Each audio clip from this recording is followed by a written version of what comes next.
Assalamualaikum warahmatullahi wabarakatuh. Perkenalkan, saya Iko Rofiko.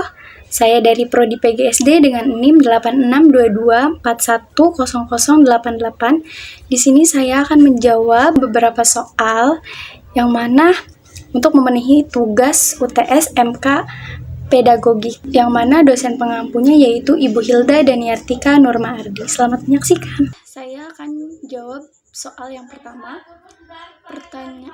Pertanyaannya itu tindakan untuk mencegah kejadian tragis di sekolah. Untuk mencegah kejadian seperti siswa yang meninggal dunia setelah tersangkut di jendela sekolah, ada beberapa langkah penting yang harus kita ambil. Yang pertama itu ada edukasi. Edukasi keselamatan. Guru ini perlu mengedukasi siswa tentang pentingnya keselamatan di lingkungan sekolah, termasuk tidak memanjat jendela dan memahami risiko terkait. Terus kedua itu ada peningkatan pengawasan. Sekolah harus meningkatkan pengawasan di area rawan, terutama di dekat jendela dan tempat yang dapat membahayakan siswa. Ketiga, perbaikan fasilitas. Memastikan jendela dan fasilitas lain di sekolah aman dan tidak dapat diakses dengan mudah oleh siswa. Keempat, buat aturan yang jelas, yaitu menetapkan dan mengomunikasikan aturan yang jelas terkait keselamatan di sekolah dan memastikan semua warga sekolah mematuhi. Lanjut, saya akan menjawab soal yang kedua. Pertanyaannya itu peran guru dalam proses pembelajaran. Jawabannya itu dalam proses pembelajaran, guru ini memiliki banyak peran penting. Yang pertama itu ada fasilitator, yaitu membantu siswa dalam mengembangkan pemahaman mereka dan menyediakan sumber daya yang diperlukan. Yang kedua itu pendidik, mengajarkan pengetahuan dan keterampilan baru untuk membantu siswa belajar. Yang ketiga itu ada motivator, yaitu memotivasi siswa untuk belajar dan mencapai tujuan mereka. Yang keempat, penyediaan umpan balik, yaitu memberikan umpan balik yang konstruktif untuk membantu siswa memperbaiki pemahaman mereka. Dan yang kelima itu ada pengelola kelas, yang mana mengelola dinamika kelas untuk menciptakan lingkungan pembelajaran yang kondusif. Selanjutnya saya akan menjawab soal yang ketiga. Pertanyaannya itu kompetensi pedagogik guru.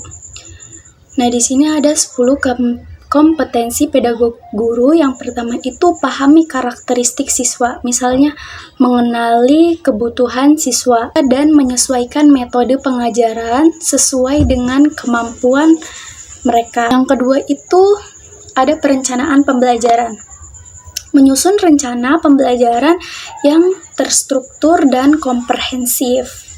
Yang ketiga ada strategi pembelajaran, yaitu menggunakan berbagai metode dan teknik dalam mengajar untuk memenuhi berbagai gaya belajar siswa. Yang keempat itu ada penilaian hasil belajar, yang mana melakukan penilaian yang tepat untuk mengetahui kemajuan siswa.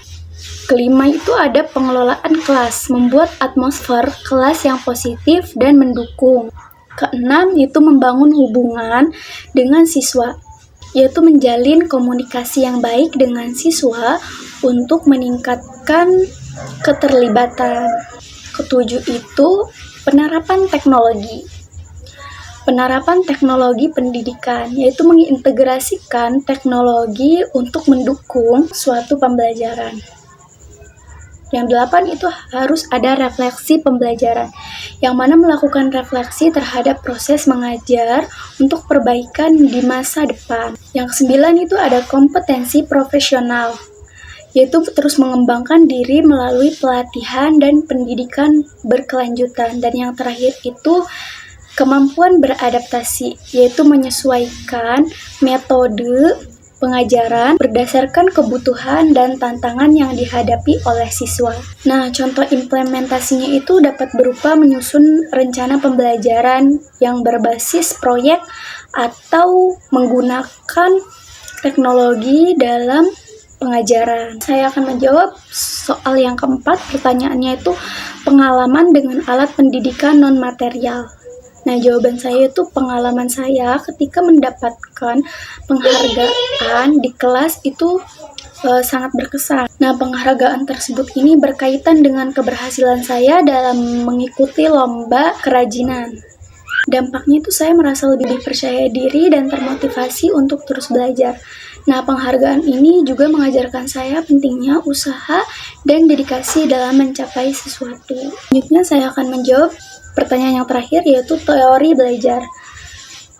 Pengertian dan perbedaan antara 3 teori belajar yaitu behavioristik, yang mana perilaku dapat dipelajari melalui interaksi dengan lingkungan.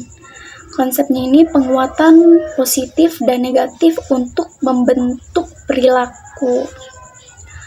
Terus kelemahannya itu mengabaikan faktor internal dan proses kognitif siswa. Yang kedua itu ada kognitif.